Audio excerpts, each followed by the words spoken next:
welcome back to another episode of Why I Love BNI, your podcast spotlighting different businesses and different chapters on what they love about their business, getting to know BNI, and how has BNI helped their business. So I'm super excited to have my guest, Dr. Trey, with us today. Trey, thank you so much for the time today. I really appreciate it. Well, Macy, thank you so much for having me. I'm looking forward to having a conversation with you.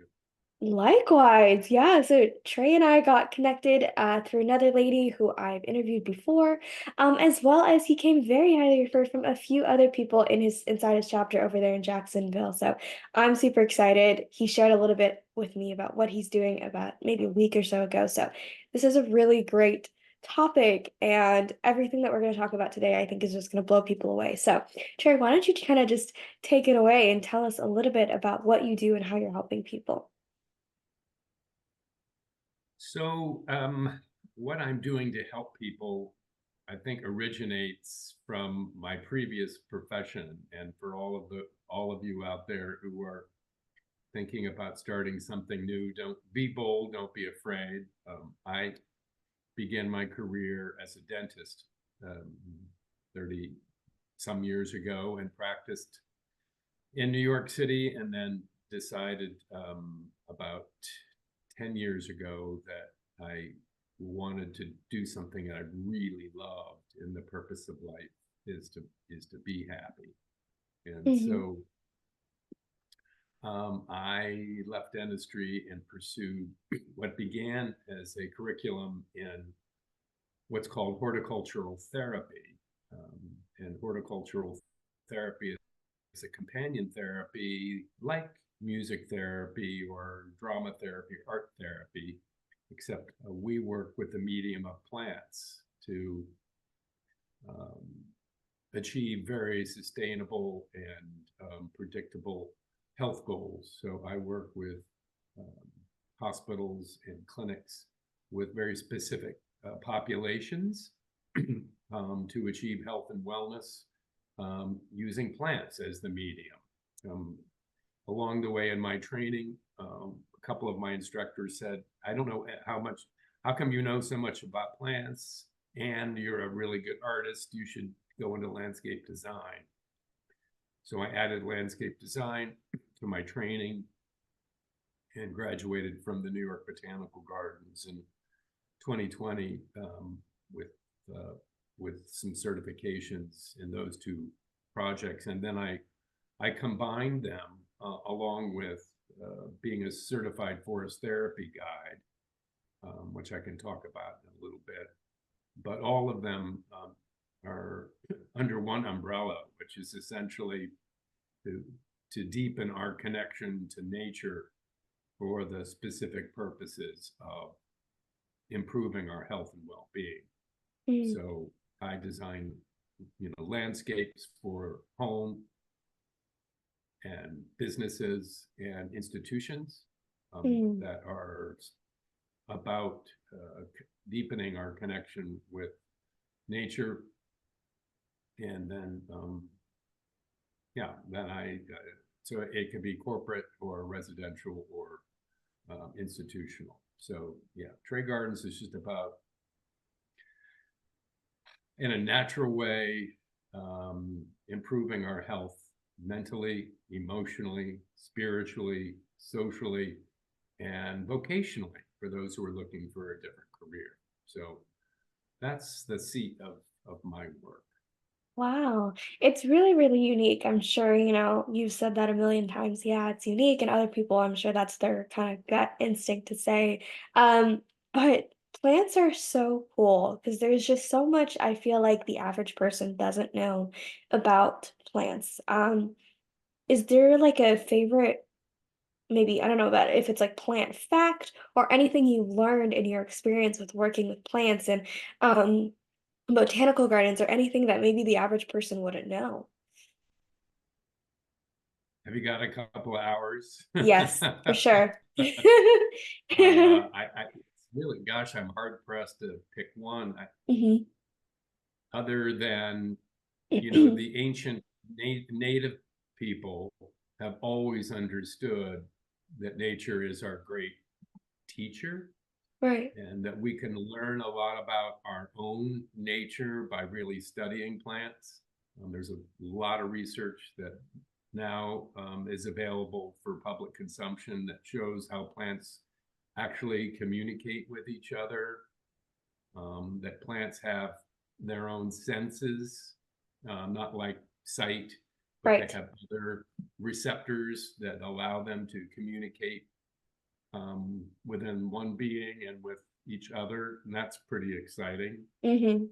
And so I think just an overall, just that nature is abundantly generous and abundantly adaptive to meet us wherever we are. So if we have depression, if we've had a stroke, if we are anxious, if we have blindness, I mean, you can name any condition in which people live, and plants will have a way of meeting us where we are and helping us achieve improved health. And that's really exciting to me as a former dentist, because for me it was, even though I was a holistic dentist, um, it was hard sometimes to get around the psychological barrier of how people felt about being a dental patient. Mhm. And so it's exciting for me to be working in a medium where it's abundantly clear just how generative plants can be for our health and well-being. And I'm so glad you asked that great question. Oh, well, thanks. Really good Yeah. question. There's just so much that we don't know about. I mean, I think everything, but I remember when I was a child and I found out for the first time that plants, you know, for lack of a better term in my brain is, like they have feelings and they can sense things and they're technically like, alive, obviously.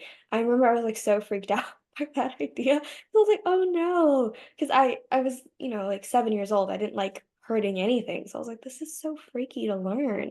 But I think Mhm. since I've grown up, I've definitely found a great beauty in it, and it's really amazing. This doesn't have to be a super long question. I'm just very curious to hear your point of view. Do you think it's possible for people to have like a quote unquote black thumb, or do you think it's more so like lack of education? I don't think, I think that we were created to respond to and to care for creation. So I believe that because of that genius, dare I say, divine design, that we were created to respond to and with nature. And so, one of my taglines is there's no such thing as a brown thumb.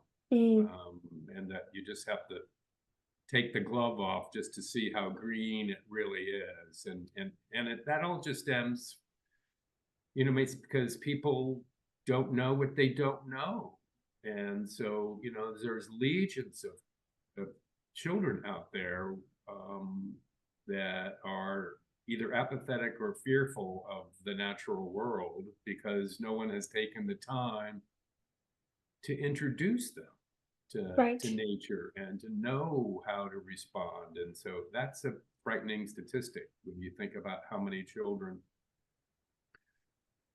are altogether unfamiliar with nature. So that's part of my mission is to create programs for schools to help get kids back, get their hands dirty. It's our immune systems. There's loads of research that kids that play in the dirt have healthier immune system than kids that are on their devices. I know. So Yeah. let's get kids back into the dirt and Mhm. skipping rocks and turning over and looking at worms and doing all the things that many of us did as kids that I hardly see anymore. Right. That's a Yeah. great point, and I'm so glad I wanted to ask that because I mean, for me personally, my favorite hobby is baking or cooking, and there's so many people who come to me and they're like, "Macy, I can't cook," and I'm like, "I don't know what this can't is." Maybe, you don't know how like this and that works when it comes to baking and cooking because there's science involved, right? Like, yeah, I totally understand, but I don't believe there's anyone who just can't cook or bake, especially when there's a recipe involved. And so I wanted to hear your opinion on that because I hear so many times people go Exactly. like, I have a black thumb, I can't grow anything. I'm like, I feel like Right. you definitely can.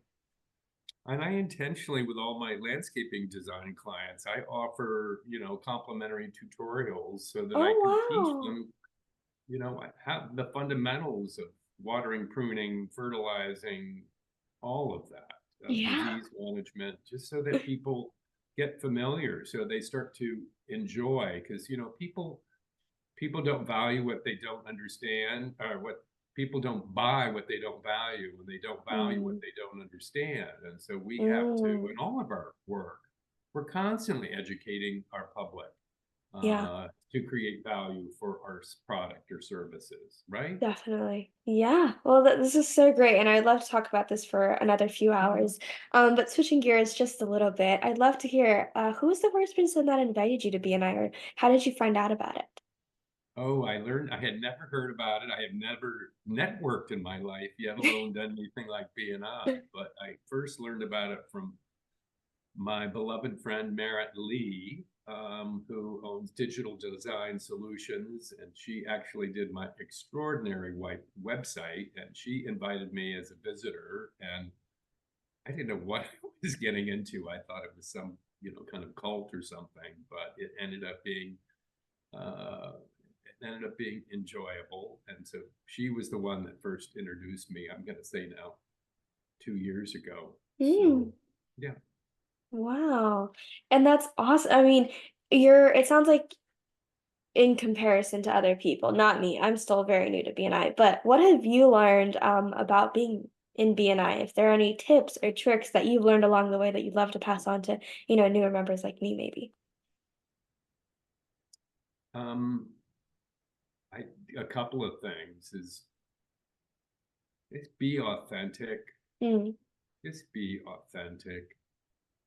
Don't pretend that you know something you don't know, or that you are something that you don't enjoy. Just be authentic about mm-hmm, whatever it is, where your purpose and your passion are aligned. Identify that. Um, as Eleanor Roosevelt famously said, where our purpose and passion are aligned, therein lies our task. And so I think just being authentic is really important. Um, and I think moving along the continuum of knowing a person to liking a person to trusting a person, which is all about what we're trying to establish within the BNI family. And it feels like a family after a while. And so don't rush trusting somebody. Really take the time. The one-to-ones are incredibly important. And just, I always say, just because I sit in a room with you for an hour and a half every week doesn't mean I should trust you. mm, But I'm going to trust you when I really get to know you. And I get to know you when you're authentic.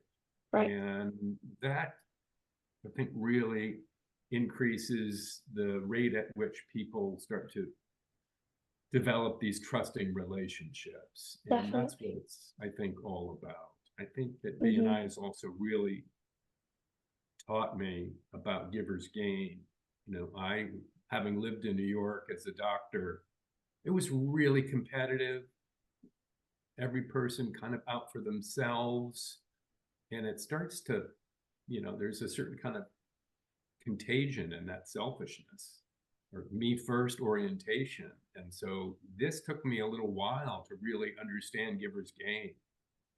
And it works. It really is an operating principle, that it's, a respect in action, and definitely. not just a concept. It's expressed in our actions with one another. Mm-hmm, And you have to have a really long-term understanding of giver's gain. That if you think that your value is measured by your palms report, that can be a dangerous occupation. Your mm-hmm, value is so much greater than your palms report. Um, not that those numbers aren't important, but I think, be in it for the long term, recognizing that, your relationship with your bestie didn't happen immediately. It happened Right. over the course of time of trusting and working and talking and sharing and listening and responding and praying and all the things that we do in the context of close relationships. So Yeah. that's my two bits. Well, I think that's perfect, and I think you touched on so many great points that are very common misconceptions when it comes to BNI. Like you join BNI and people automatically think, okay, I'm gonna get all the business, everyone's always gonna, turn to me to be the referral. And it's like, well, yeah, there are some people who, you join BNI and they automatically want to trust you, right? And those are awesome people. But for the majority, it's not bad to get to know people. That's why the one-to-one sheet exists. That's why the one-to-ones in general exist. Yes. And it's not all going to be solved in one-to-one. There is so much about each other that you can't possibly cover in 30 minutes or an hour. And it's going to be something that you'll kind of learn through kind of a drip campaign. Um, and I loved the be authentic part because that's a big thing, especially those 30-second, 45-second commercials.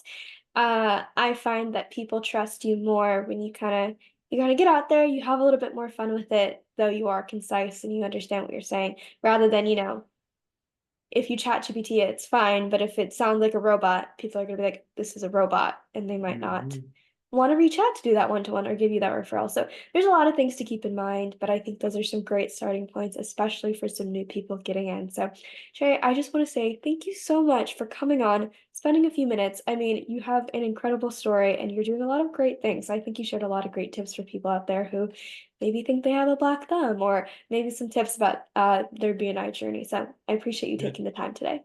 Yeah, and you should come on a forest therapy walk with me sometime. That will I would give you love great to. insight into what I do. So, Okay, yeah, perfect. We'll do that. I'll send you an invite to my next one. I look forward to it. Well, thank you again. I appreciate it. And to everyone You're watching, welcome. I really appreciate you as well. And I'll see you next time. All Bye. right. Thanks.